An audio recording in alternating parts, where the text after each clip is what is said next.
Hi, everyone, and good morning to you all here. We're coming to you live bright and early on the first day of DCD Connect London. We're just starting the show. We haven't I think people are still sort of arriving and getting things set up, but I'm pleased to be here with you. I'm joined by Walid Zafar, who's the Mission Critical Director of XYZ Reality. Welcome. Thank you very much. Yeah, I managed to get my morning coffee in. So you did? good. I have not done that yet. Maybe I will. But thank you so much for joining us. Can you tell our audience a little bit about XYZ Reality? Yeah, sure thing. Started the business back in 2017 with a pretty simple mission of enabling construction teams around the world to be able to build it right the first time. And in order to be able to do that, we set out on this journey of being able to develop the world's most accurate augmented reality headset, such that builders out on site can actually position those holograms in the field and build it right the first time. So can you tell us a little bit about how XYZ Reality is leveraging augmented reality to enhance efficiency and construction of mission critical infrastructure? Yeah, sure thing. So we went about and developed our own augmented reality headset specific for the construction industry itself. So sort of the hardware solution, the software piece, and the cloud piece as well. And how we're leveraging it today is by enabling teams out on site to be able to visualize that design model actually physically on the site itself with that millimeter accuracy, such that if they can see what they need to build, they're going to build it right the first time. And if they build it right the first time, that eliminates the rework and clashes from these project sites itself today. And from the mission critical standpoint, we've been in this space for the last 7 years as well. And we have two objectives whenever we get deployed out on site. One, being able to reduce the cost per megawatt by improving the quality of the build process itself. And objective two is improving their speed to market. And so we've seen a number of instances where we've been able to accelerate construction schedules by up to 2 months. So they're actually beating the RFS date by 2 months itself. So, yeah. This is very topical, I find. I mean, it's amazing the work that you're doing. And as I said before, it's so nice to have you join us here today to be able to hear a little bit about this. But, how do you see AI impacting mission critical projects? AI is the big buzz, right? I mean, people have been talking about it for years, but even it just seems to be accelerating in terms of the importance and how people are applying it. Yeah, I'd say I've seen it from two sides of the coin per se, which is one from a demand side point, right? Like the AI demand has meant that the number of construction projects taking place has gone up astronomically. And there's only so many people in the market who know how to be able to build these complex facilities. Yeah. And so all of a sudden that skills gap is even larger than it was beforehand. And we already had a challenge beforehand. Now, in terms of how we're leveraging AI internally from our development standpoint, it's been massive for us, such that, there's a number of things that we've been able to do and completely automate out. For example, we're able to tie in the construction schedule to the design models, completely automated through AI. And as the projects are growing in size and scale, it's learning from that previous data to be able to advise then going forward how to actually improve the build process itself, how to improve the build sequence itself. And so, so I've kind of seen it from the demand standpoint in terms of the customers that we have growing, as well as our own internal developments and leveraging AI. I can only imagine. I mean, as something you're developing these amazing new solutions, and along the way, I'm sure there are challenges that have come up. How are you addressing some of those? Yeah, I suppose most of the people trying to take it one step at a time, right? Being in the construction space and the construction technology space, and then to add to that, the construction hardware technology space, has meant that we've gone through a series of challenges in terms of meeting regulatory compliances, to be able to then accurately being able to superimpose that information out on site from a technological limitation. And so I think it's just been about building the right team, about building the right culture, and just believing that anything is possible. Yeah. Anything else you'd like to leave? I mean, we're starting the show, and do you have a nice schedule planned over the next couple of days? Yeah, got a packed schedule now, just filled with meetings, meeting potential contractors, subcontractors, as well as clients and asset owners, and partnering up with them and being able to improve their speed to market itself. And so today we're hosting a lunch and learn And nice. so invite everybody there to be able to come and join. What's the name of the Lunch and Learn? Just a construction welcome lunch and learn. Okay, yeah. But essentially, you're going to go over all the case studies from what we've seen over the course of the last year by deploying our solution in the market. And what I would say is that there are solutions out there in order to be able to build it right the first time and improve that speed to market. And so I invite everybody in the marketplace to connect with us and partner up and on this journey together. Yeah. And so for those that aren't here at DCD Connect London today, for anyone who can't come to the Lunch and Learn, although anyone who's here should definitely go to that, how can they reach you after today? You can find me on LinkedIn. You can find my team on LinkedIn, XYZ Reality.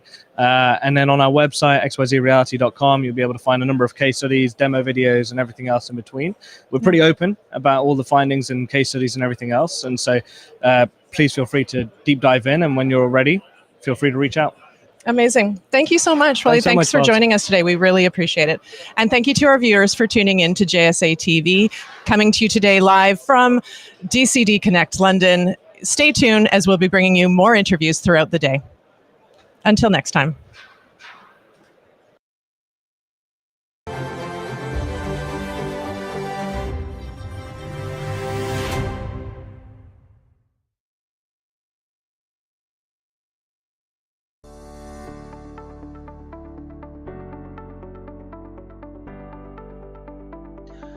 The main point of the chapter is that sustainability is not simple. It is a complicated problem, and it requires comprehensive solutions. And we need to make sure that while we're finding solutions and implementing them, we do it without exacerbating other problems or creating new ones. So I think if I had to boil it down to the three takeaways, the first one is that we're all in it together. The solutions that we pursue, they have to work for everyone globally, not just our industry or not just a particular player. We need to find holistic, comprehensive solutions. The other one, like I said, we can't break something else. There's 17 SDGs, or Sustainable Development Goals. There's 9 planetary boundaries, and we have to keep our eye on all of them. And I think really at the very bottom line, the simplest way to become more sustainable is to take less and make less, and therefore we waste less. If somebody reads my chapter, the most important thing that they should really take away from it is this micro to macro approach. Really looking at data centers and sustainability in data centers as a holistic thing, as opposed to just individual products or individual isolated systems, really taking a broader view. And in fact, that micro to macro approach, even those small individual items that really one doesn't think of as having a significant impact on an isolated basis, really begin to snowball and add up and have a broader impact on a programmatic basis. There are two defining trends of our time: digitization and sustainability. So on the one hand, everything that can be digitized will be digitized, driving a huge amount of data and need for compute. On the other hand, we have a rapidly evolving climate crisis, with governments, businesses, individuals needing to take urgent action to curb emissions. The data center sits at the intersection of these megatrends. It's where digital transformation meets the climate crisis head-on. So every time we as consumers go online, we do our banking, we do our online shopping, we stream a TV series, a process starts in a data center. If this data center is power hungry, coal-fired, energy inefficient, and lets excess heat into the atmosphere, then we are contributing to climate change, and most likely unknowingly, all of us. My chapter starts with a personal story of when I tried to explain what I do at work to my young daughter, and failing miserably in getting her remotely interested.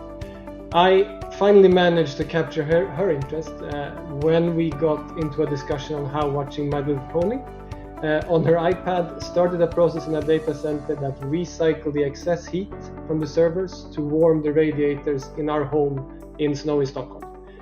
So the first part of my chapter looks at digital infrastructure through the eyes of a child and helps land how being a part of this industry affords us an opportunity to, in my daughter's words, help the world become a better place.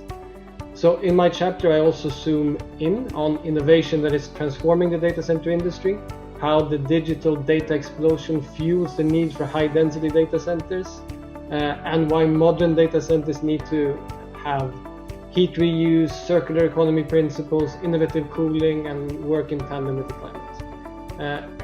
These are all existing industry innovations that are starting to be deployed at large scale.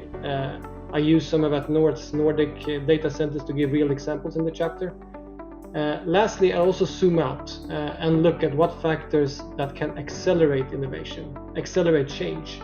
And I believe that customers, so the buyers of data centers, and consumers, so anyone who consumes digital services, will increasingly act as change agents and accelerate the shift towards greener data. Yeah, so what I've written about in Greener Data really touches on the substantive changes that the free market, in my view, can be making to impact the cleanliness of our environment, and how imperative it is that the IT industry, in particular with all the advanced applications that are coming online, leverages some of the new technologies with cooling, in particular liquid cooling and immersion. And the spoiler alert is that, in my view, the tech industry can do more right now than it is doing, and probably more than most other industries in the immediate, that could have a material impact on a greener environment. My chapter discusses the evolution and innovation of data center technology at Flexential. We focus on how we are shaping the future of data centers through advanced power and cooling strategies. It highlights really the importance of data centers in today's era of digital transformation, in particular in meeting the high performance computing demands of AI and machine learning workloads.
Hi, everyone, and welcome back to JSA TV, where we're covering the latest stories, trends, and innovations from leaders in the digital infrastructure industry. I'm Barb Mitchell, and I'm joined by John Shingler, who's the EVP of Operations for T5 Data Centers. John, thanks for joining us. Thank you for having me. And so here we are. It's day one of DCD London. I know you've been in town for a little while now, but first day at the show. Yep. I spent the last week in France and then Dublin, and now got here last night. Oh, that sounds horrible. Yeah. that's nice. Yeah, that's so you're nicely acclimatized to the time zone and everything. And so what are you most looking forward to for the show this week? I'm looking forward to hearing people speak and just meeting friends. The industry is small. You see a lot of your friends when you come places, and sometimes this is the only time you get to catch up with them. Yeah, that's so true. That's very true. And so now I understand it's you are T5 celebrating the second year in Europe. I think you launched the business over here 2 years ago. Tell us a little bit about that. Correct. 2 years ago, we came over with a customer to run our operations. T5's divided up into 3 distinct lines. Our development, which I think most people know us as building our data centers, and then our construction team and our operations team. And we came over here and launched operations 2 years ago in Denmark. We've since expanded over into the Netherlands and are looking to continue that growth of our operations team over the next year and 2. So yeah, tell me more about that. So you had an opportunity to come here, and now you like it. You're staying as a business. You've decided there's more opportunity here. So what does the future hold? I think in the next year, in 2025, you will see us continue to expand into Germany. We are looking for other opportunities in the countries we're already in. If we can grow in Amsterdam, if we can grow in different places in Denmark, then our goal is to get over to England at some point. Amazing. And while all that's happening, you're busy on the home front, right? Tell us a little bit about the growth happening back in the United States. Correct. You might have seen in the last probably 3 months, we've announced 2 different developments we're undertaking. We have our development in Chicago, outside of Chicago, and then we have just announced about 2 weeks ago the development south of Atlanta. So both of those are large-scale campuses, greater than 300 megawatt campuses that we are starting to build. And I know one of the things that's important to you and your team is just sort of helping to steward in the new generation of folks that are going to help to support all the growth and demand and innovation that our industry has in store. Do you have advice? What's your advice for that future generation? I'd say 2 pieces of advice is be flexible. When I first came into the industry, the phrase everyone said, "Oh, it's going to slow down soon." And after a decade, I have not seen it slow down. It's always changing. And then the other part is to go with that is learn as much as you can. The industry changes a lot just in the last decade plus. So the more you learn, the more flexible you can become, the better prepared you are to continue to grow in this industry. Amazing. And so for any of those folks interested in getting into the industry, I know that they could probably reach out. There's always opportunities for people to chat to folks at T5, right? Yeah. Yeah. I fed you that. I'm the person who, if anyone ever wants to come out and see me, stop me, talk, probably my downfall is I will just talk for long periods of time. And then for other opportunities, if people are interested in talking to you or anyone on your team about what's happening in Europe or North America, what's the best way for them to connect with your team? The best way is to reach out onto our website, and then they can connect through HR, or at any event you see us at, just stop us and talk to us. Everyone at T5 is really friendly from the top down, so you can stop any of us and just have a conversation. Amazing. And so what's in store for you for the rest of the show? I'm going to walk around the floor shortly, and there's a couple different lectures I want to sit through. Yeah, it's just getting started, right? So it's almost too soon to ask, but there's 2 full days of great content ahead. And so I hope you enjoy the rest of the week, and thank you so much for your time. It's a pleasure chatting with you. All right. Thank you. Have a great day. Yeah. And thank you to our viewers for tuning in to JSA TV. Happy networking.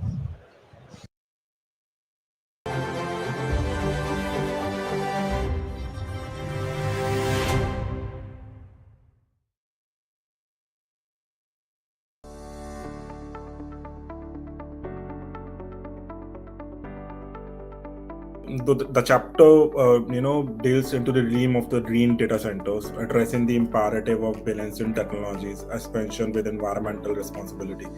It emphasizes the necessity of transitional towards the sustainable practices to mitigate the environmental impact of data centers. That we have talked about key strategies, including optimizing the energy efficient infrastructure, harnessing renewable energy sources, overcoming the challenges such as high initial cost and legacy infrastructure.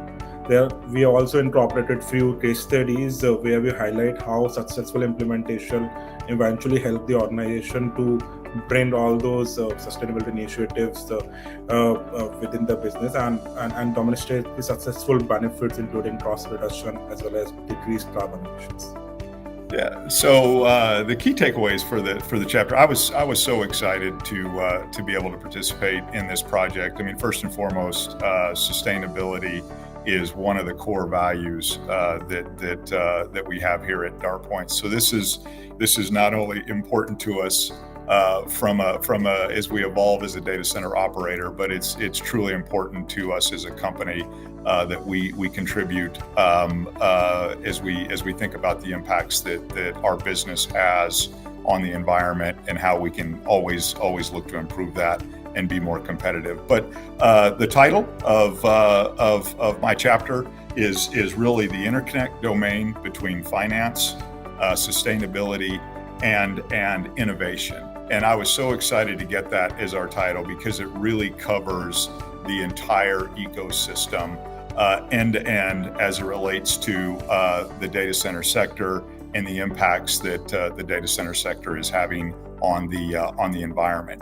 And really, the four key takeaways that I would identify in our chapter are really first and foremost is growth that the sector is experiencing. When you think about data demand and you think about where data centers sit in the ecosystem, right? We're at the core of what drives that data demand, not only today, but these enormous future projections, right? The ecosystems that we create in our facilities are really the drivers that enable all that. So that's one, right? How sustainable is that going forward, and what are the impacts on the environment, given just the enormous power demand that our ecosystems create, and particularly when you think about the tailwinds of AI and machine learning type opportunities, that demand only exponentially grows. The second point, really, in our chapter, is really about capital. Right, we're a business that requires an enormous amount of capital to continue to grow. We are a capital-intensive business, and the chapter that we were able to participate in really addresses the impact of capital coming into the industry, the impact of sustainability, and particularly around the new entrance of capital coming into the market and how they want to focus capital being deployed in a very sustainable way. And so we really address that. I'm excited about the impacts that's having on the industry. The third one is innovation, right? That's what DartPoints is all about. We consider ourselves really to be thought leaders in the industry, right? We want to be perceived as innovators. When you think about sustainability, and I mentioned the power demand in the industry, generally people tend to just kind of think about alternative power sources, whether that's wind or whether it's other types of power solutions that are being talked about. But when you really understand what's going on within the data center ecosystem, that's just one component, right? Design, processes, tools, procedures, technology, right? How you become very efficient through advanced technology and innovation. All of that end-to-end ecosystem really comes into play when you begin to think about sustainability within the data center sector, and how do you really maximize the benefit that we can have on the environment. And then, of course, the last one of the key learning is the customer, right? That is clearly an environment where if you want to be relevant as a data center provider, not only today, but in the future, 3 years, 5 years, 10 years down the road, you have to evolve your thinking, the way you we build our platforms, the way we deploy our platforms, all has to have a mindset of sustainability, because customers today, whether you're engaging in a prospective discussion as they look at you as a potential partner, or they're a customer in your existing environment, they're demanding solutions that are environmentally friendly. And if you want to continue to do business with them, you've got to be able to deliver and demonstrate that that's a direction you're developing and evolving your company. So those are really the four key takeaways and the four areas that we focus on within our chapter within the book.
Hi, everyone, and welcome back to JSA TV, where we're covering the latest stories, trends, and innovations from leaders in the digital infrastructure industry.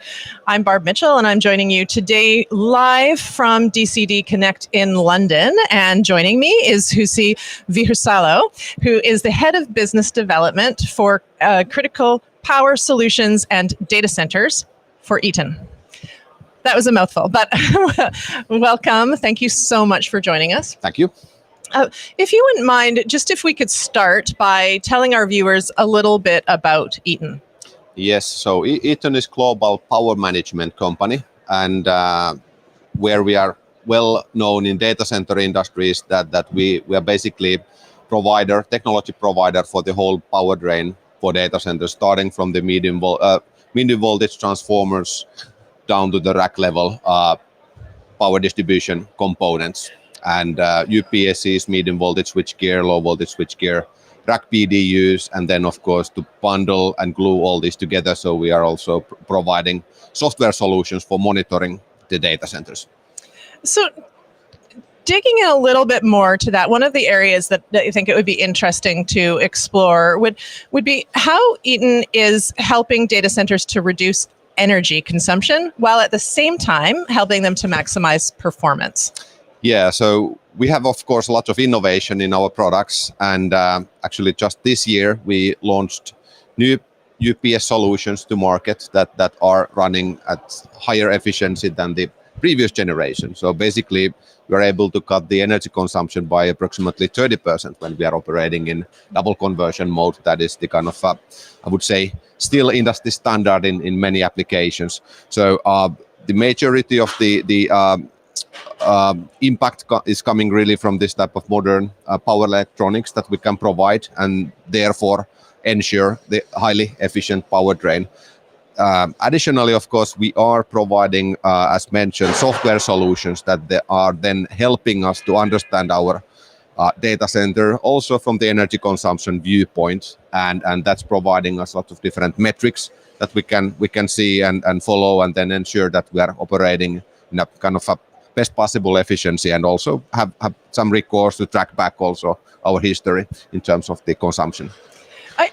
I know this is such an important topic right now when we think about the huge growth of data centers and the impact that's having, and the requirement for power and electricity. Can you talk a little bit about how data centers can both stabilize the electrical grid while also providing value back to grid operators? It's a bit of a dichotomy, maybe. Yeah, that's actually a good topic. So Eaton, to go back a bit, so Eaton launched this type of grid interactive technologies already in 2018, and we have had solutions in the flexibility market since 2019, so 5 years already.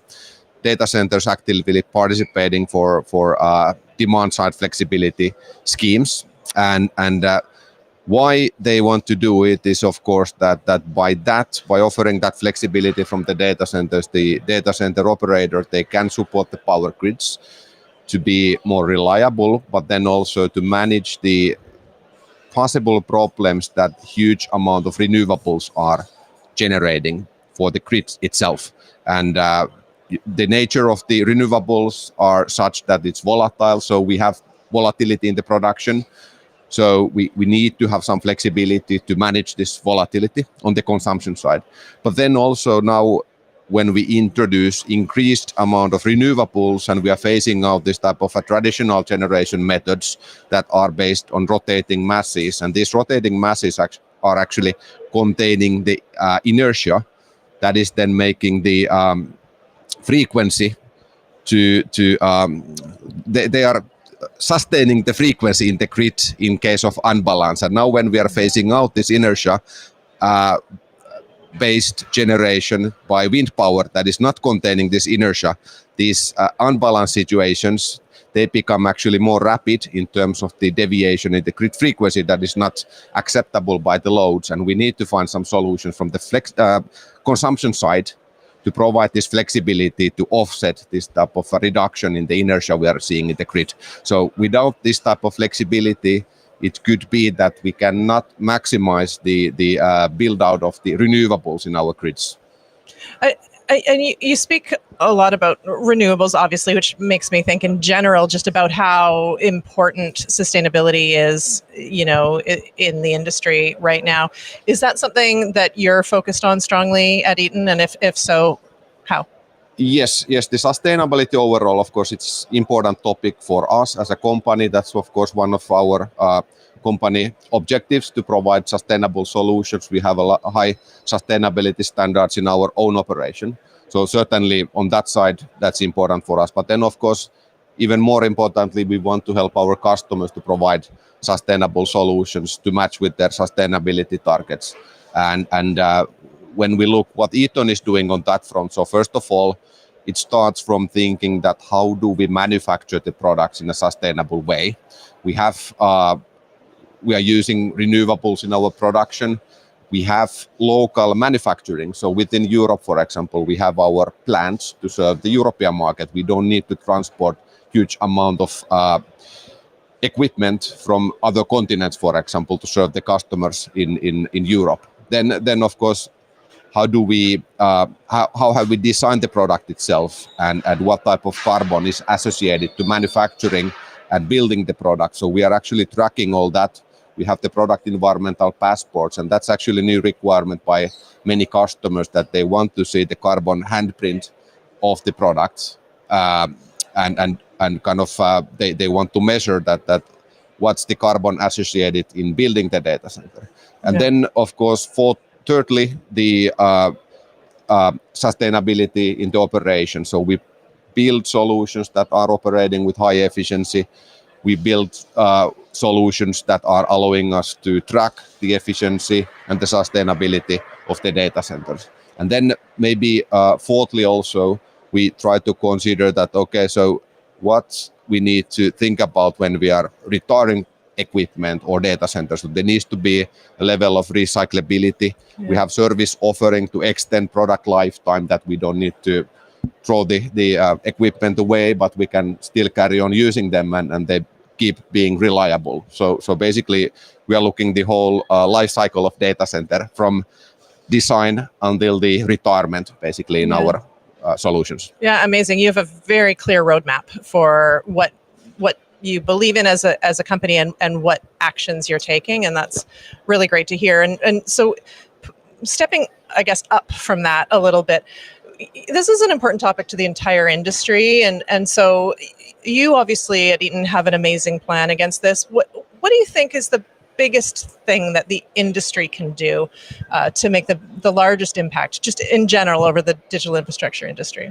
Yeah, in terms of sustainability, so I think naturally many topics, they relate to saving in energy consumption, and also utilizing the waste that the data center may generate. So over there, of course, the new on-site generation technologies, for example, to phase out diesel from the data center design, solutions that are supporting these alternative longer duration backup solutions or on-site generation solutions. They are, I think, in the heart of this innovation. New power electronic technologies that are supporting well that, but also operating in high efficiency. And then I would say that also on the thermal management of the data center. So it's becoming already quite normal in many locations that we are utilizing the waste heat from the data center and pushing the extra heat to the district heating system to repurpose the heat for application we need anyways to have some heating, basically households or swimming pools whatsoever. Yeah, it sounds like we're going to need to get you in our next book. We were chatting a little bit about that earlier. Greener data, maybe the next volume, maybe you can share some of your insights so that the rest of the world can hear. But in the meantime, we hope that our viewers have enjoyed hearing you. I've enjoyed talking to you. Thank you so much for your time. Thanks for the opportunity. Yeah, enjoy the rest of the show. Will do. Thanks. And thank you to our viewers for tuning in today to JSA TV, coming to you live from DCD Connect in London. Until next time. Thank you.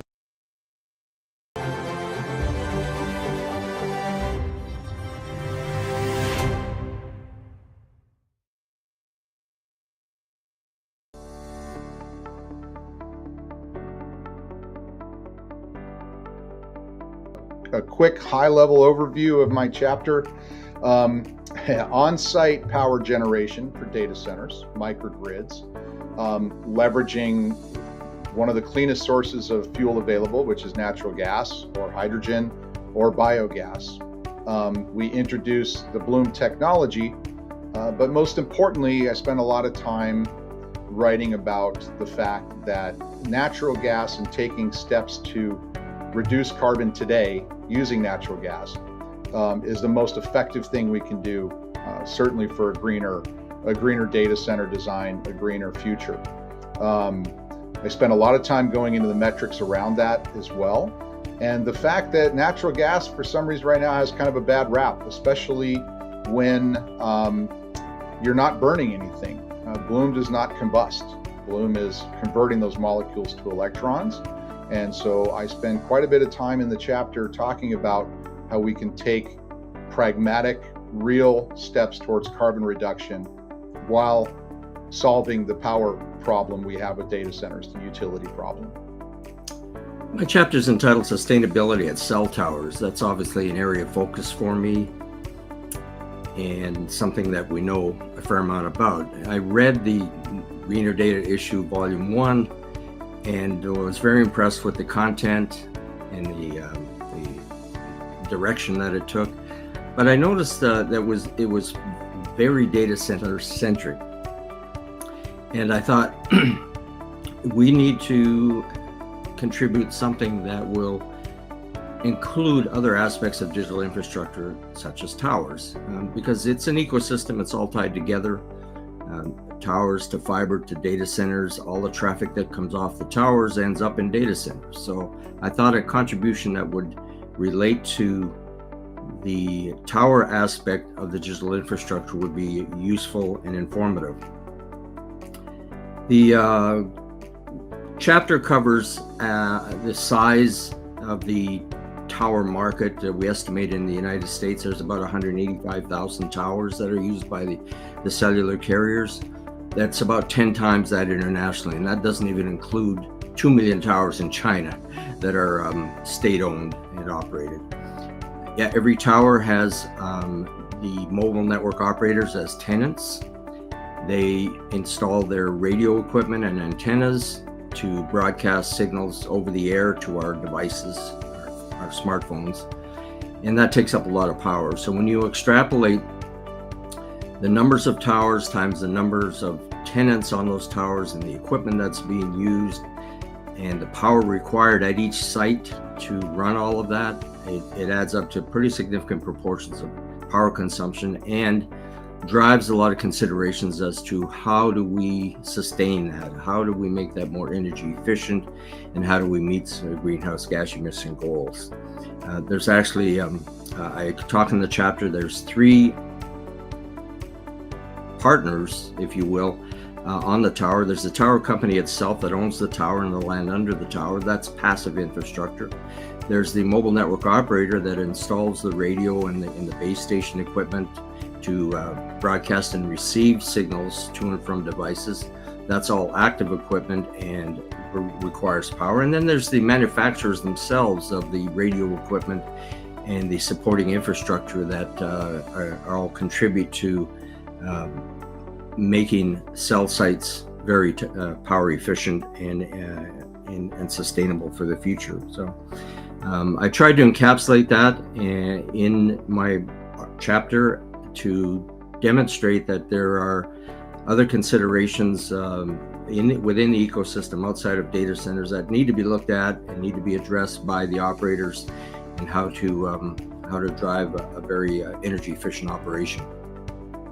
So AI is a technology that, from the data center perspective, is requiring significantly more density. Now, at the same time, it's also an exponential technology. So the higher density means that previously maybe you had 5 kilowatt racks, and for a megawatt you used 200 racks. Now, if you have 100 kilowatt racks, you have 10 racks only. So what does this change mean for the data center space? So in addition to kind of moving fast ahead, the technology is exponential. So it kind of feeds, it needs more and more capacity. And at the same time, the overall requirement for the data center is changing. So the implication is that we're moving towards liquid cooling, and at the same time there are several different paths for that liquid cooling. So in this space that's moving fast and it's changing fast, how do you ensure that the data center remains sustainable and optimally becomes more sustainable, so that AI is actually part of the solution rather than the problem, if you will, with regard to the environment.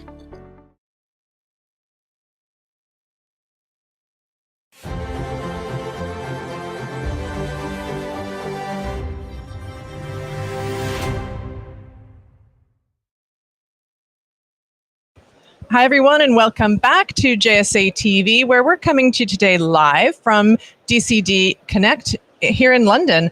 And I am joined by Matthew Farnell, who's the Global Director at EcoSense. Hey, good morning. Yeah, how you doing? It's so great to have you here. Thank you. Like I said, we're sort of kicking off the day one, actually, of DCD Connect here in London. What are you looking forward to most about the show this week?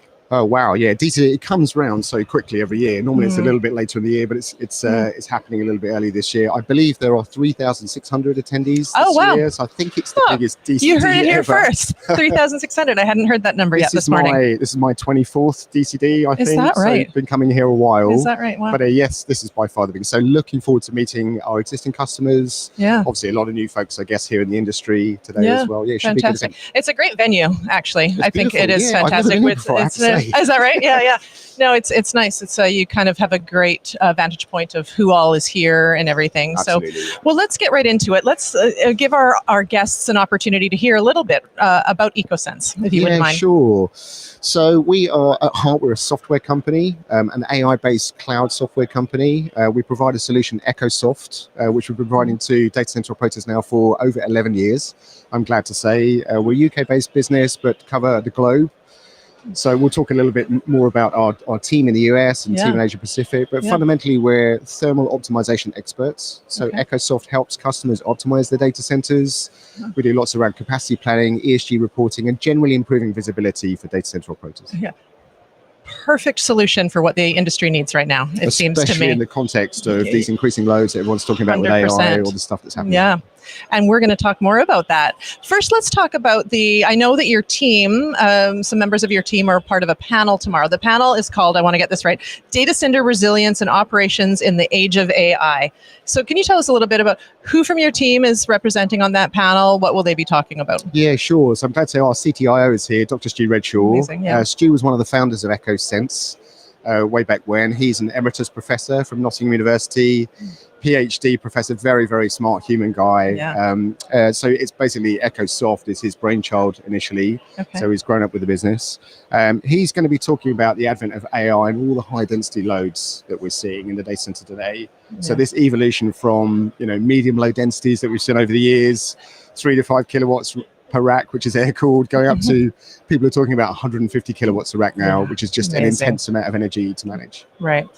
And so speaking of AI and sort of, as you said, how are we managing that from, just in terms of so many things. But I mean, one of the solutions that EcoSense offers is this leading the shift toward liquid and hybrid cooling. Can you talk about that and how that's a benefit in the context of AI? Yeah, sure. So those traditional workloads that we talked about, that kind of 3 to 5 kilowatts a rack range, the way we've traditionally dealt with heat management industry is through air cooling, obviously, for many years. And most data centers are still designed and built that way. But when we get beyond 10 kilowatts a rack, 20 kilowatts a rack, 100 kilowatts a rack, cooling that with air alone, removing that amount of heat is going to be super challenging. Yeah. So obviously we need liquids, have better coefficient properties to do that. So we're obviously going to have different topologies of cooling in the data center. Where we add value around that is still our monitoring piece and then optimization as well. Heat transfer, the rules of physics don't change, even with AI. So EcoSoft will help operators still have visibility over these hybrid environments, particularly liquid cooling, and we can help optimize as well. So managing the capacity of these high density sites, planning where we're going to put these loads, and also still removing the heat safely as well to maintain SLAs. And this is obviously something that's in demand. It's needed desperately by the industry, I think, right now. And I mean, I think that the growth of EcoSense speaks to that a little bit. And maybe we can start there. You mentioned 11 years you've had this solution and started in the UK, but your footprint is really global now. So tell us a little bit about that, the global footprint and what that path has looked like for you. Yeah, sure. It's exciting, actually. So if Yeah. I think about the Americas to start off with, so we have a new leader there, Steve Lewis, as our VP of Sales for the Americas. He's Yeah. based in North America, but covering both continents, I guess you could say. Steve joined us at the start of this year, and he's growing his team, got a lot more customer engagement as a result. So that's a really exciting evolution for us. Yeah. And then in January this year, we launched our business in APAC. So we have Robert Linsdale, who used to run Vertiv in Australia. He's leading our business there. He's based in Australia. Yeah. We've recently done events in places like Singapore as well, which are obviously really important markets. Lots of growth happening in countries like Indonesia Yeah. and Malaysia today. So yeah, we're slowly growing into these markets, or very rapidly growing into these markets actually as the Yeah. industry evolves. Yeah, amazing. And so I'm going to leave you with a really easy question. It's Ready? going so well. Yeah, I know. And then I threw this at you. But in your opinion, what will AI's role be in the future of digital infrastructure? Yeah, I mean, it's interesting. I don't think this is a bubble. I don't think this is like the dot-com boom or anything like that Yeah. we've seen before. You know, companies like NVIDIA have been growing massively. The amount of infrastructure that they're deploying, that our customers are talking about today. If we think about the applications that we use in our lives, AI is everywhere now, isn't it? And I don't think that's going away anytime soon. NVIDIA and others talk about the competitive advantage that AI brings. And I think if you're not on that journey as a company using AI, then you're going to get left behind by your competitors. So Yeah. I think the technology is here to stay. It's only going to get stronger. This is the generative models, the large language models. It's just the first round, isn't it, really? Right. So Yeah. not going anywhere anytime soon. And if we look at the growth in the global data center market, the amount of power, land, the people that are going to be required to run this infrastructure, I think it's a really interesting time in this industry, and we're going to see lots of growth for years to come. Yeah.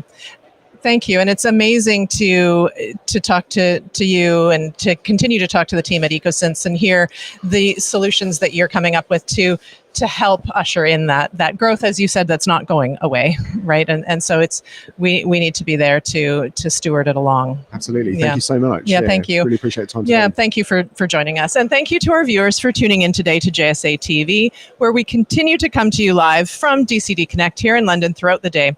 Until then, see you next time.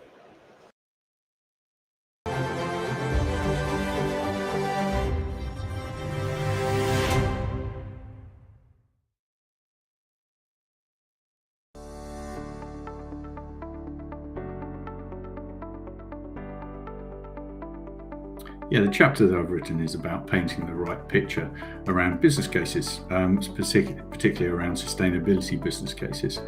And the most important part is that we see regularly when we're talking to customers about how business cases are presented to the C-suite and how a lot of them sometimes really don't get across and be approved. There's a very common case where no is one of the easiest answers that comes back from the senior management team. So the purpose of the chapter is to really break down what makes a really good business case and hopefully enables the reader to understand how they can structure it to make sure that they do get the approval. Key points and key takeaways from those things are about knowing the future of your business and really forward scanning the market to really help the C-suites understand how their environment is changing and why the business case can really help the organization move forward.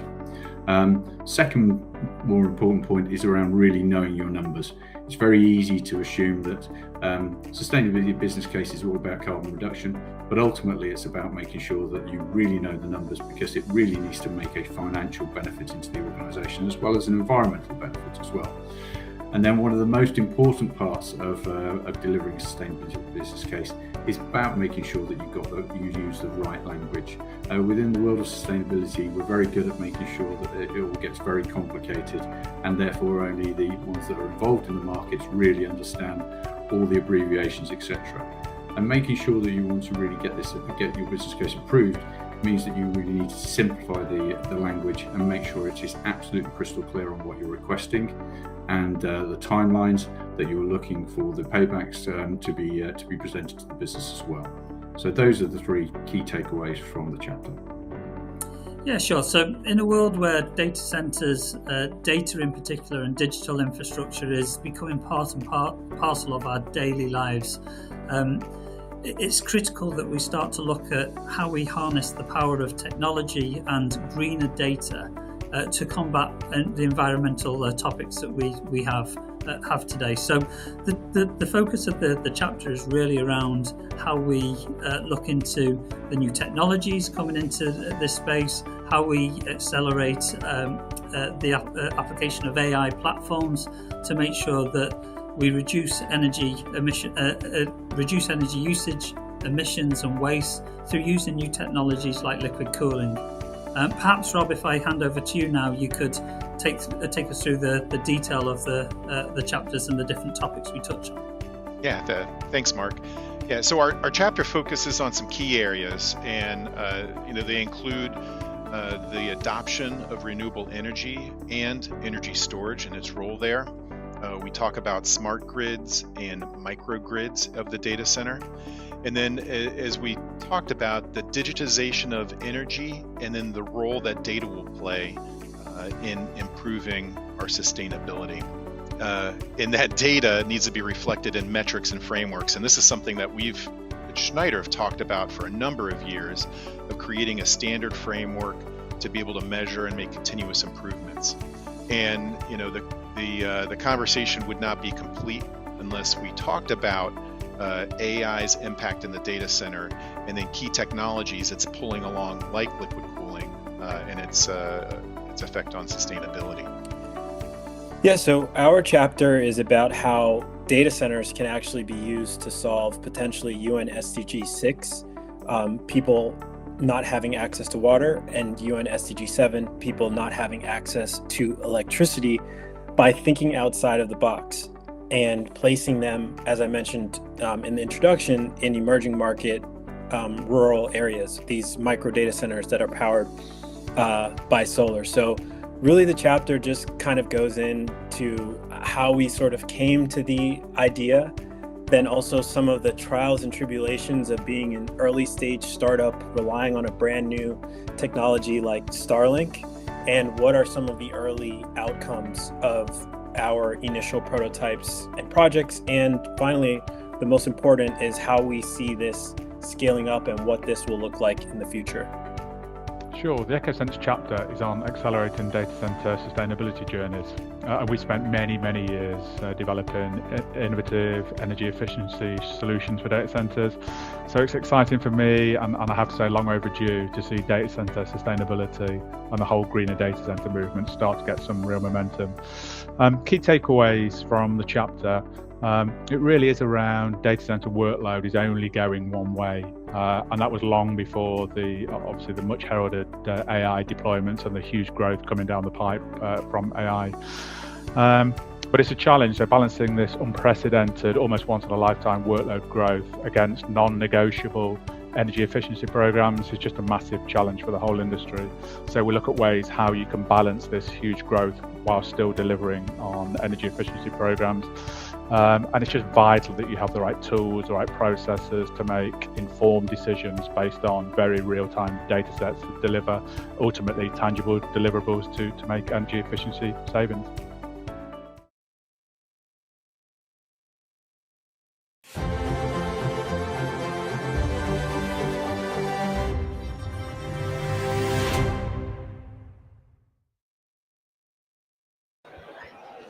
Hi, everyone, and welcome back to JSA TV, where we're covering the latest stories, trends, and innovation from leaders in digital infrastructure. I am Barb Mitchell, and I'm joined today by Paul Everett, who's the Director of Virtual Design and Construction for Everett Mission Critical. Perfect. Yeah, thank you for joining us. Always appreciate the time that you have to talk to us here at JSA TV. And, we're here, it's day one at DCD Connect in London. What are your thoughts so far of the show? Well, it's, as you said, we're just getting started, so it's great to be here with you and your team at another event. So we are very much looking forward to the rest of the day in the conference. Early on, it's always exciting to connect with peers in the industry. It's such an exciting time to be in the industry. We're seeing so much growth and development kind of at unprecedented levels. Yeah. So it is very exciting to kind of share ideas, talk amongst colleagues and different peers in the industry to see kind of what the emerging trends are as they're evolving so rapidly. Absolutely. And, I know we were talking that you've been a guest on JSA TV a few times, but just in case any of our viewers may not be familiar with Everett, would you mind just giving us just a quick overview of the company? Yeah, absolutely. So at Everett Mission Critical, we specialize in advanced engineering, BIM and VDC, so virtual design and construction services and advanced processes. We only focus on data centers, so we do not work in any other market sectors. Our core focus is on the engineering side, so mechanical, electrical, but in-house we have structural, telecom, controls, all other disciplines. So we really look to be a leader and a point of contact for our hyperscale and colo providers in the data center space so that we can lead them through from the onset of a project all the way to a successful completion and hopefully many completions in the future. Amazing. And I understand that you just announced a new strategic merger. Can you tell us a bit about that? Yeah, very happy to. And we've been having to kind of tiptoe our way around that Right. merger. I know there have been hints given here and there, but yeah, so we're very excited to announce a strategic partnership with Salis O'Brien, something we've been working on for a long time. Salis is a group where their technical abilities and their workflow really complement what we had been developing for kind of our 30-year history. So with our internal group, we were about 150 people before. With Salis, we're now close to 4,000 people. Wow. So in terms of size, we have grown substantially. But more than anything, it really allows us to deepen our workbench to make sure we can take on more projects from our hyperscale and colo clients. They are moving at such a rapid pace that we need to make sure that we have a workbench that's able to support and continue going with their projects and really make sure that our deliverables for them are staying consistent and at the high quality our clients have come to expect from us. And with Salis too, they focus on many different asset classes. So we're able to really leverage a lot of the knowledge from on-site power generation, which is becoming very relevant to our data center practice, structural on the cold form steel. There's a lot of technical expertise that we're able to leverage kind of both ways. So a very exciting partnership, pretty recent that it's become official, but we are excited to show our clients and others how we can be successful moving forward. That's amazing news. Thank you. Thanks for sharing that with us. And I'm curious, we spoke a little bit just before we went live. We were just talking about the team and how the reach that you have globally. And I just wouldn't mind adding on to that, just that last question with that. So I understand, obviously, your team has grown significantly and you have additional services and solutions you can provide, but a team is an amazing, important thing. So tell us about that and where are they located and how does that impact how you're able to go to market? Yeah, absolutely. So there's the merger with Salis that's deepened our workbench, but of course, internally, we're continuing to hire as much as possible. I think one advantage that we have with our virtual workflows, so we do a lot of advanced modeling, simulation, and that work can happen really anywhere globally. In our primary market, we work primarily in the US, is where most of our work happens. We do some work in the EMEA region, Canada, a little bit in Mexico, but primarily in the US. And we were running into a real roadblock in terms of hiring talent in the US. Yeah. We are doing it, but had a lot of challenges, as I'm sure my peers will echo the same kind of comments. So our HR team and our incredible hiring staff have worked a lot in terms of a global outreach. So we've really grown staff counts in Central and South America. We have a strong European base as well. The European base is actually very helpful for our side with the time difference. We actually get a longer production day because of the time difference they're ahead.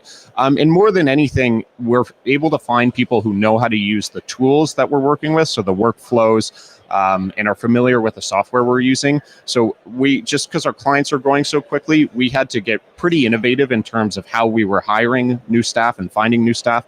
So instead of being focused just in the markets we're working on, we're really hiring globally and finding the best talent we can across the globe. Amazing. Yeah, it's a challenge, I think, to bring in. We're going to come back to that a little bit more, but first let's talk about some of the tools that you're able to leverage at Everett. And if you can just talk about how you're continuing to stay ahead on that front.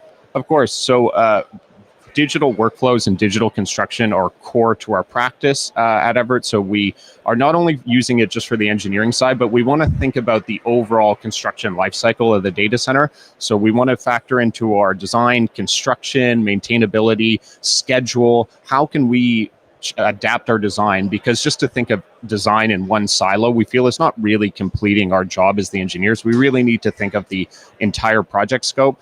So 4D scheduling to help simulate construction sites to see how we can change our design to make schedules improved. We are also looking a lot at generative design. Generative design is kind of when you give a program a set of parameters, and then it optimizes the site based on code and kind of input parameters. So you're able to give several inputs to generate millions of potential results. This is really helpful when we're working on our campus builds for hyperscale and colo providers, because one building is complicated enough, but naturally we're building sometimes up to 5 and 6 on a single site. Yeah. And it also helps a lot, I think, as designers, whether we like to admit it or not, we have some inherent biases kind of in our process. So this generative design that we're utilizing really eliminates any inherent biases. And sometimes we end up at the same result as because our team are very, very talented. We end up at the same result, but really helps us work through and vet through all the potential solutions in the design cycle.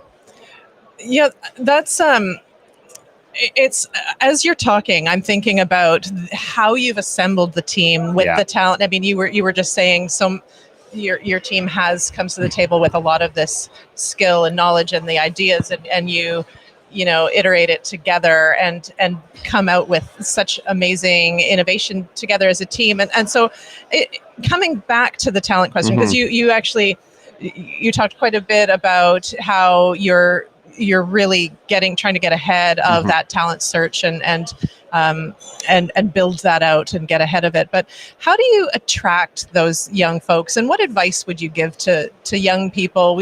As we think about the young people that are coming out of university and ready to start their careers, what advice do you give them to say this is a path you should follow? So in terms of, I guess, attracting new talent, we're really focused on strategic partnerships at the university or college level. I say university because we're both Canadians. Right, yeah. But at the collegiate level, we have a lot of key partnerships with universities where we're working with professors in terms of research projects that we're getting early involvement. I think the data center space is such an amazing industry to be in right now, and has been for a while, and the future is looking really bright. So it's really for us about exposing the next generation to the possibilities and just to make them aware of kind of what's available in our industry. So we're doing a lot of partnerships with universities. We are doing internship programs, so kind of 18-month internship programs in the midst of their studies to help them get involved, become familiar with the workflows. And I think what's been really key for us is leadership and mentorship of our senior staff for our junior employees. I think we have not been as successful in the past when we haven't had our senior team engaged to really show what a path looks like, but that real continued education. So continuing the education, giving our new hires really key roles and allowing them to be key decision makers has been incredibly effective for us. So yes, partnering with the universities, working with them every day, again, through our workflows, lots of scrums and communication.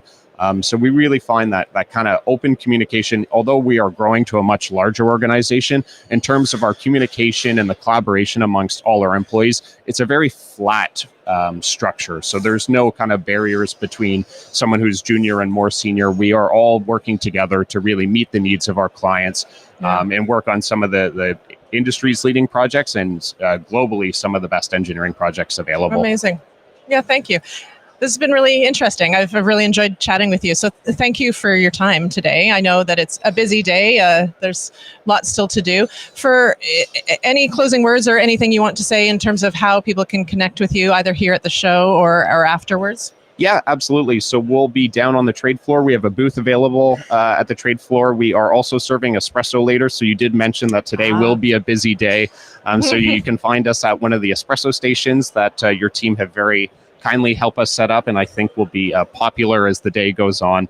But otherwise available through email or all channels. Really enjoy all the discussions we have here at these trade shows, and kind of even those initial discussions that are sparked that go well beyond. Love continuing the conversation with peers in the industry.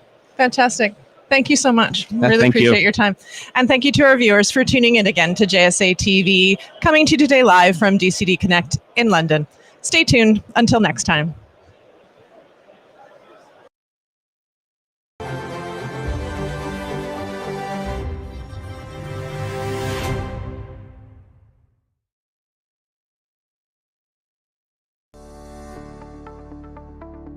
Hi, I'm Rob Bunger with Schneider Electric, and I'm the innovation product owner within the CTO office, which looks after our data center segment. And hello everyone, my name is Mark Garner. I'm the Senior Vice President for our Secure Power division here in Europe and France. Yeah, sure. So in a world where data centers, data in particular, and digital infrastructure is becoming part and parcel of our daily lives, it's critical that we start to look at how we harness the power of technology and greener data to combat the environmental topics that we have today. So the focus of the chapter is really around how we look into the new technologies coming into this space, how we accelerate the application of AI platforms to make sure that we reduce energy usage, emissions and waste through using new technologies like liquid cooling. Perhaps, Rob, if I hand over to you now, you could take us through the detail of the chapters and the different topics we touch on. Yeah, thanks, Mark. Yeah, so our chapter focuses on some key areas, and they include the adoption of renewable energy and energy storage and its role there. We talk about smart grids and microgrids of the data center. And then as we talked about, the digitization of energy and then the role that data will play in improving our sustainability. And that data needs to be reflected in metrics and frameworks. And this is something that we've at Schneider have talked about for a number of years, of creating a standard framework to be able to measure and make continuous improvements. And the conversation would not be complete unless we talked about AI's impact in the data center, and then key technologies it's pulling along, like liquid cooling, and its effect on sustainability. Yeah, a number of different aspects really. First and foremost, Schneider Electric is a global leader in digital transformation and energy management. We are truly focused around the sustainability agenda and have been so for many years now. So it felt really important with such an important book like Greener Data to ensure that Schneider Electric was involved in the book and contributing to it. The other aspect though is, to my first point, data is a part of our daily lives, whether it's what we do at work, what we do at home, what our children are doing. Data is around us everywhere now, and it's only going to become more and more commonplace. So greener data and developing a greener data infrastructure is going to be critical to the future of our communities and our lives.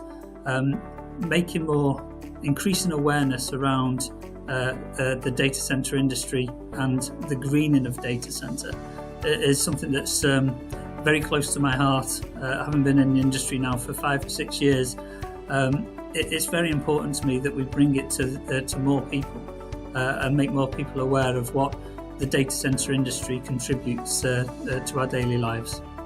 Yeah, and I'll add that we are glad to be recognized leader for sustainable development.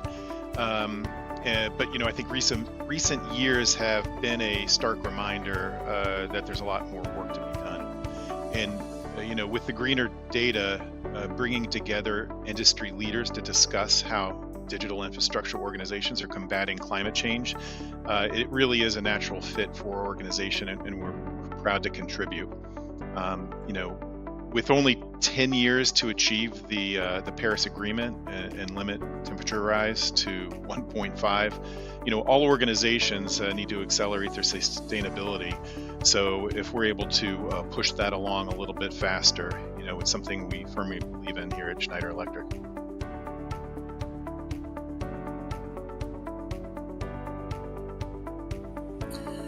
Yeah, so AI is obviously the topic on everyone's mind at the moment, but AI will change the way data centers are designed, built and operated in the foreseeable future.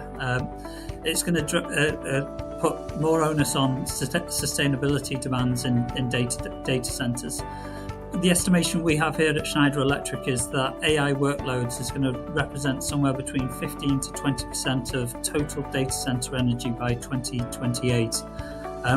That's a significant amount, so we need to design our AI data centers with sustainability in mind, making sure that it's there and ready to support our future. Yeah, I fully agree, Mark. And AI is forcing us to really rethink how we design data centers. We've already seen,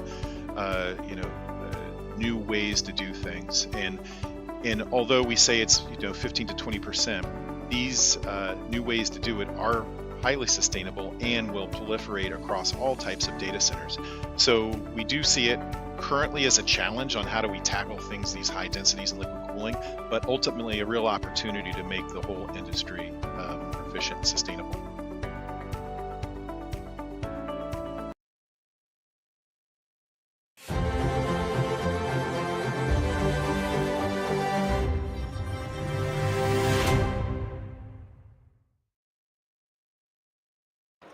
Hi, everyone, and welcome back to JSA TV, where we're coming to you today live from DCD Connect in London.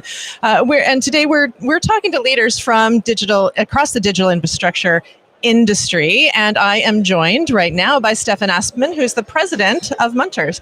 Thank you for joining us. Thank you. Fantastic to be here. Yes, so great to chat with you and your team always. I think last time we were chatting with Munters on JSA TV, we were talking about some investment you're making in a factory in Ireland. So getting right into it here, I thought we could just jump right in if you don't mind and let us know how is that project progressing? No, thank you. It's progressing well. We're gradually moving in by the end of this year.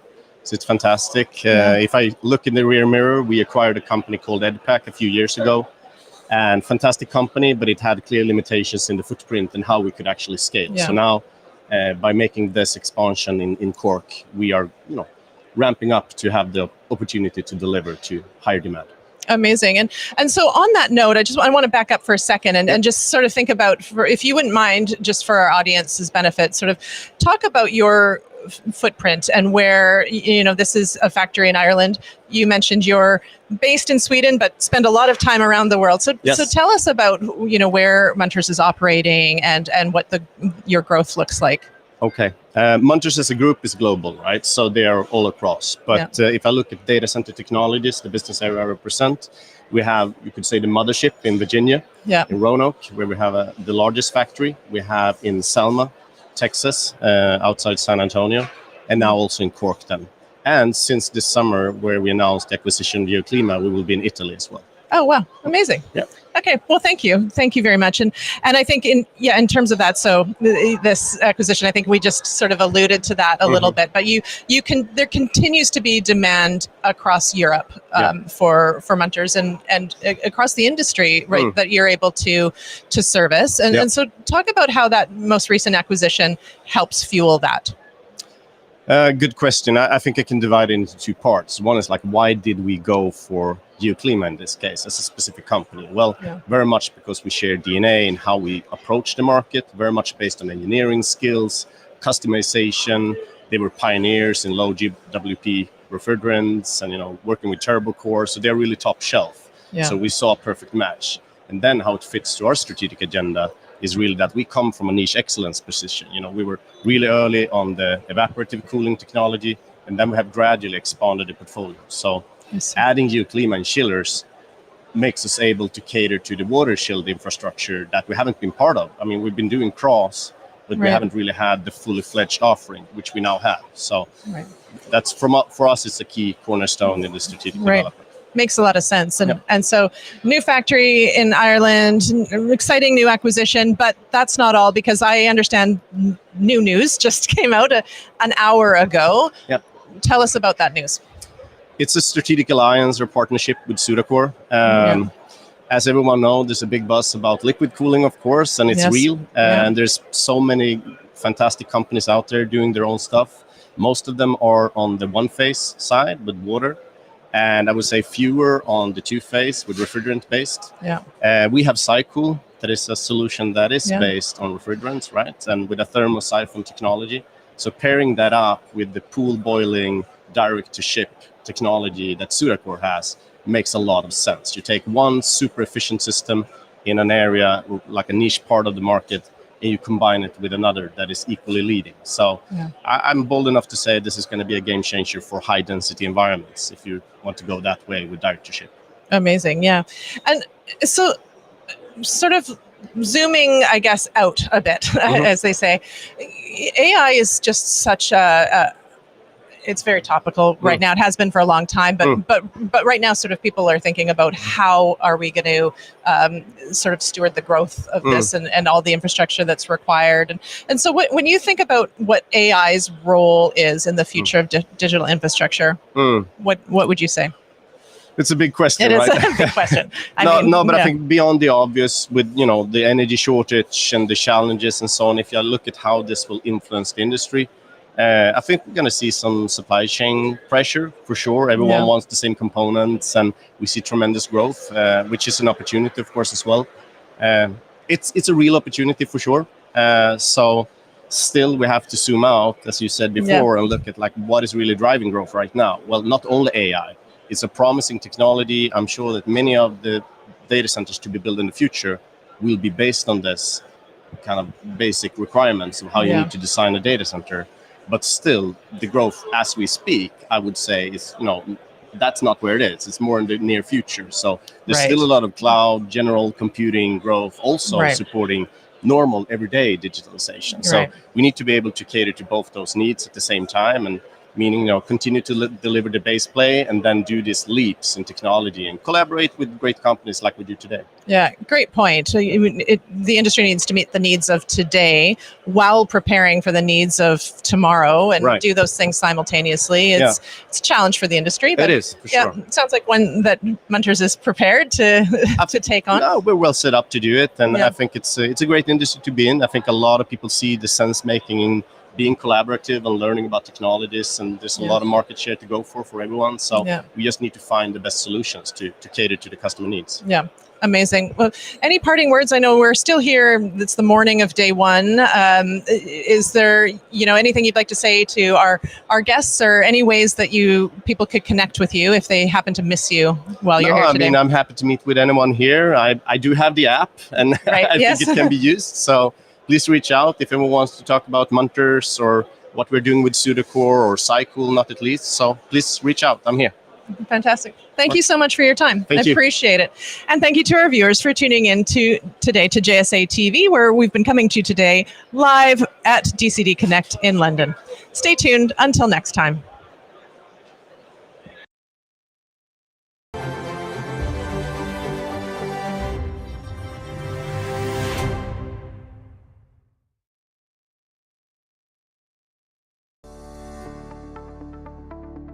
Hi, I'm Rob Bunger with Schneider Electric, and I'm the innovation product owner within the CTO office, which looks after our data center segment. And hello everyone, my name is Mark Garner. I'm the Senior Vice President for our Secure Power division here in Europe and France. Yeah, sure. So in a world where data centers, data in particular, and digital infrastructure is becoming part and parcel of our daily lives, it's critical that we start to look at how we harness the power of technology and greener data to combat the environmental topics that we have today. So the focus of the chapter is really around how we look into the new technologies coming into this space, how we accelerate the application of AI platforms to make sure that we reduce energy usage, emissions and waste through using new technologies like liquid cooling. Perhaps, Rob, if I hand over to you now, you could take us through the detail of the chapters and the different topics we touched on. Yeah, thanks, Mark. Yeah, so our chapter focuses on some key areas, and they include the adoption of renewable energy and energy storage and its role there. We talk about smart grids and microgrids of the data center. And then as we talked about the digitization of energy and then the role that data will play in improving our sustainability. and that data needs to be reflected in metrics and frameworks. And this is something that we've at Schneider have talked about for a number of years, of creating a standard framework to be able to measure and make continuous improvements. And the conversation would not be complete unless we talked about AI's impact in the data center, and then key technologies it's pulling along, like liquid cooling, and its effect on sustainability. Yeah, a number of different aspects, really. First and foremost, Schneider Electric is a global leader in digital transformation and energy management. We are truly focused around the sustainability agenda and have been so for many years now. So it felt really important with such an important book like Greener Data to ensure that Schneider Electric was involved in the book and contributing to it.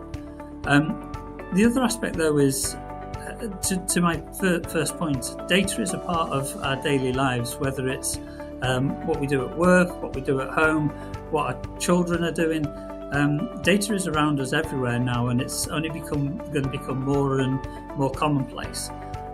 So greener data and developing a greener data infrastructure is going to be critical to the future of our communities and our lives.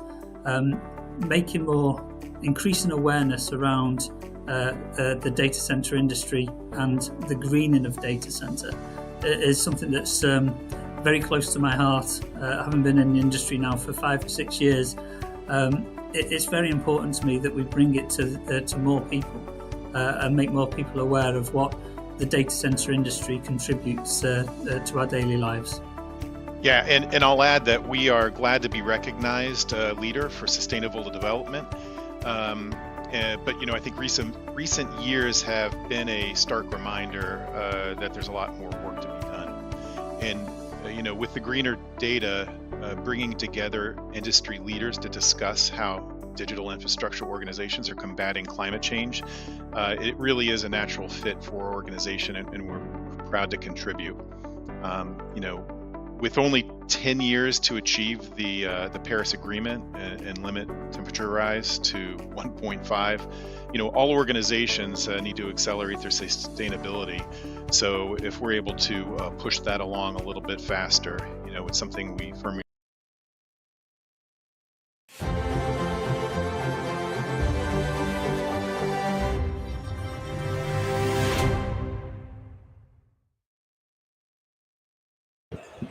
Hi, everyone, and welcome back to JSA TV, where we're coming to you today live from the floor of DCD Connect here in London. And we're chatting with leaders today in the digital infrastructure industry. And I am joined by Karen Pugliese, who is the VP of Global Sales for C&D Technologies. Thank you so much. Great to be here. Yeah, great to meet you. And so for our viewers, we're first day, first of all, let me just start by saying exciting. that. Yeah, it's how are you finding the show? Have you had a chance to walk around at all? Or? Well, so if I can just touch on the lineup to get in, the lineup to get in was crazy. Yeah. And so if that's an indication of what the show's going to be like over the next 2 days, I think it's going to be absolutely fantastic. Yeah, it's great. It's a great venue and great energy around the room. So, but let's start by telling our viewers a little bit about C&D Technologies, if you don't mind. Yeah, so C&D Technologies has been around for over a century, which is kind of crazy. It's one of the best kept secrets, I would say, in the energy storage world. And our focus is really on energy storage solutions. So we started off, 100 years ago, really focused on the technology aspect of energy storage. So, what the focus is around lead acid batteries and really prolonging that life and doing it in a very sustainable manner, kind of from, you could say from cradle to grave. And so being you, as you said, 100 years as a leader in energy storage solutions, but how do you see that evolving? What are the evolving demands for energy storage? Yeah, so, it's interesting as power demands increase. We could talk about AI probably for an hour and how that's driving the demand on power, the demand from a grid perspective, how that flows into the data center environment.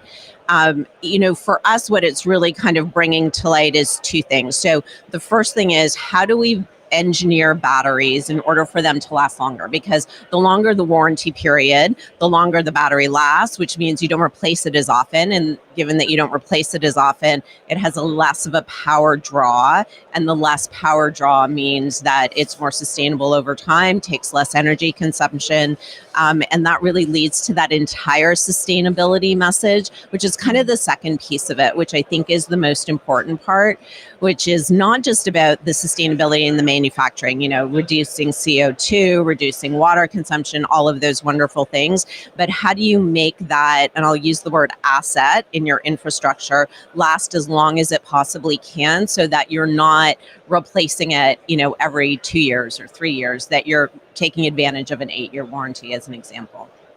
I mean, you mentioned the word sustainability a couple times, so I want to dig into that a little bit more. I mean, it's just always comes back to that, right? It does. We talk about it a lot across the industry, with our clients, with our partners and friends across the industry. It's just, you talk data centers, you talk AI, you talk energy, you have to talk sustainability. Yes. And so how are you at C&D Technologies integrating these sustainable practices into your product development? Yeah, so there's really two pieces to it. I'll talk about what we're doing kind of internally within our own business. We have something called the Green Road, and it's all really focused on, at every step in the process of manufacturing, what can we do in order to be more sustainable? So lead acid batteries, just by their nature, are sustainable. So 99% recycled. 80% of all those plastics kind of go into I'll call it the rematerialing of the product. So the essence of the product itself is built around sustainability. But then there's other things that we do in terms of reducing waste within the manufacturing process, in terms of reducing our carbon footprint. All of those things kind of buy into both sides of the equation. So it's not about just having really great sustainable manufacturing processes. It's how do we make the product or the battery the most sustainable that we possibly can. And the fact that 99% of it is recycled, I think really kind of lends to that. Yeah. And I mean, the other piece of this is, how do you do this while also dealing with this unprecedented demand that's coming? And so how are you dealing with that, just in general, not even necessarily just specifically around sustainability, but how is your team dealing with increased demand? I think really two things. I think the first piece is that we are a global company, and so we do have global manufacturing and global suppliers and supply chain. And so that, just from that piece of not having to ship things like around the world over and over, I think is really important. I think the second piece is that we really relooked our product portfolio to really understand what I would consider like our most common products, and then how do we ensure that those are the products that are readily available in every single spot that we engage in globally, so that we're not creating this scenario where you're waiting 17 weeks for a product, as an example. And those were things that we experienced during COVID. And so now it's really about trying to understand what is so critical to the customer at the end of the day. Outages just aren't acceptable. And so in order to make sure that you don't have that experience, you need to have those replacement products, or you need to have that product readily available when it's needed. Not necessarily tied to being the most sustainable, because you still have to get it to the customer. And sometimes that means putting it on a plane in critical situations. But those are some of the unique things that we're doing, is to really understand what is the critical requirement for the customer at the end of the day. Yeah, makes sense.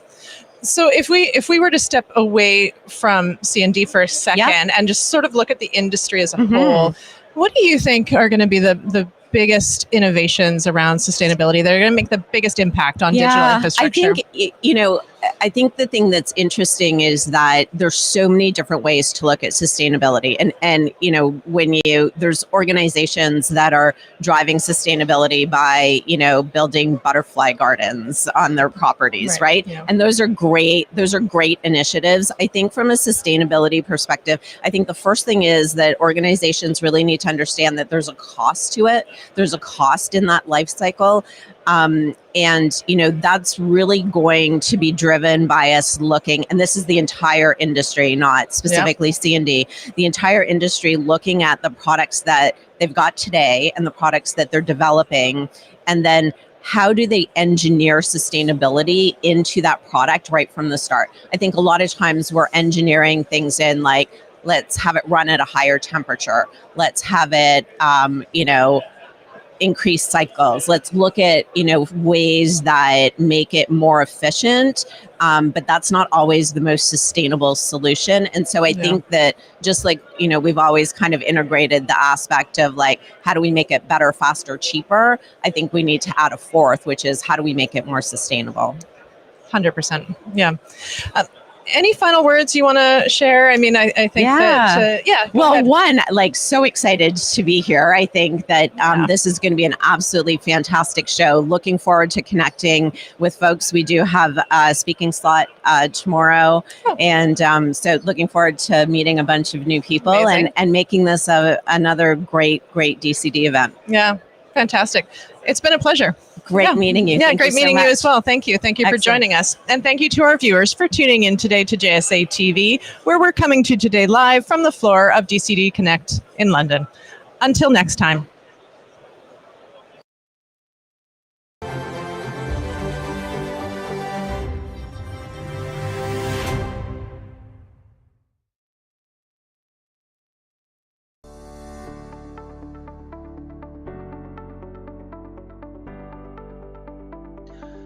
The main point of the chapter is that sustainability is not simple. It is a complicated problem, and it requires comprehensive solutions. And we need to make sure that while we're finding solutions and implementing them, we do it without exacerbating other problems or creating new ones. So I think if I had to boil it down to the three takeaways, the first one is that we're all in it together. The solutions that we pursue, they have to work for everyone globally, not just our industry or not just a particular player. We need to find holistic, comprehensive solutions. The other one, like I said, we can't break something else. There's 17 SDGs, or Sustainable Development Goals. There's 9 planetary boundaries, and we have to keep our eye on all of them. And I think really at the very bottom line, the simplest way to become more sustainable is to take less and make less, and therefore we waste less. If somebody reads my chapter, the most important thing that they should really take away from it is this micro to macro approach. Really looking at data centers and sustainability in data centers as a holistic thing, as opposed to just individual products or individual isolated systems. Really taking a broader view, and in fact, that micro to macro approach, even those small individual items that really one doesn't think of as having a significant impact on an isolated basis, really begin to snowball and add up and have a broader impact on a programmatic basis. There are two defining trends of our time: digitization and sustainability. So on the one hand, everything that can be digitized will be digitized, driving a huge amount of data and need for compute. On the other hand, we have a rapidly evolving climate crisis, with governments, businesses, individuals needing to take urgent action to curb emissions. The data center sits at the intersection of these megatrends. It's where digital transformation meets the climate crisis head-on. So every time we as consumers go online, we do our banking, we do our online shopping, we stream a TV series, a process starts in a data center. If this data center is power hungry, coal-fired, energy inefficient, and lets excess heat into the atmosphere, then we are contributing to climate change, and most likely unknowingly, all of us. My chapter starts with a personal story of when I tried to explain what I do at work to my young daughter, and failing miserably in getting her remotely interested. I finally managed to capture her interest when we got into a discussion on how watching My Little Pony on her iPad started a process in a data center that recycled the excess heat from the servers to warm the radiators in our home in snowy Stockholm. So the first part of my chapter looks at digital infrastructure through the eyes of a child and helps land how being a part of this industry affords us an opportunity to, in my daughter's words, help the world become a better place. So in my chapter, I also zoom in on innovation that is transforming the data center industry, how the digital data explosion fuels the need for high density data centers, and why modern data centers need to have heat reuse, circular economy principles, innovative cooling, and work in tandem with the climate. These are all existing industry innovations that are starting to be deployed at large scale. I use some of Atnorth's Nordic data centers to give real examples in the chapter. Lastly, I also zoom out and look at what factors that can accelerate innovation, accelerate change. And I believe that customers, so the buyers of data centers, and consumers, so anyone who consumes digital services, will increasingly act as change agents and accelerate the shift towards greener data. Yeah, so what I've written about in Greener Data really touches on the substantive changes that the free market, in my view, can be making to impact the cleanliness of our environment, and how imperative it is that the IT industry, in particular with all the advanced applications that are coming online, leverages some of the new technologies with cooling, in particular liquid cooling and immersion. The spoiler alert is that, in my view, the tech industry can do more right now than it is doing, and probably more than most other industries in the immediate that could have a material impact on a greener environment. My chapter discusses the evolution and innovation of data center technology at Flexential. We focus on how we are shaping the future of data centers through advanced power and cooling strategies. It highlights really the importance of data centers in today's era of digital transformation, in particular in meeting the high-performance computing demands of AI and machine learning workloads.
Go. Hello, everyone. This is Candace Sipos with JSA here with Buffy. Hi, everyone. Buffy Harakitis here with JSA, and we are wrapping up the morning of day one here at DCD Connect in London, and we were live all morning bringing you some of the top executives in the interview. Some great interviews with Barb, our EVP here, and a fabulous JSA TV host. So what's up next, Candace? Yeah, well, we've, like you said, had some great interviews with EchoSense, Eaton, Everett, C&D. So we brought you some big names so far, and we've got some more coming up tomorrow morning as well. What's next on the agenda for this afternoon? We've got the Icebreaker Party hosted by DCD. We've got a lot of nice dinners and social happy hours going on here in a couple of hours. And of course, we're here filming live from Islington, from the Business Design Center, just north of the city center in London. So it's a great venue, really, really enjoying the energy and the venue and the location here just right outside. You can pop out and there's, great restaurants and bars and everything. We're right in the thick of it. So, so excited to explore the area a little bit and get some good networking in after this. Definitely. I mean, the floor is absolutely buzzing. The espresso line is wrapped around the corner. And that Icebreaker Party tonight, it's at the world famous Emirates Stadium. So we're super excited. There's also some private VIP dinner. So if you were lucky enough to be on the list, Candace and I will see you there. And we'll be back tomorrow morning filming live for day 2 of JSA TV here at DCD Connect London. Happy networking, everyone. We'll see you tomorrow. Happy networking.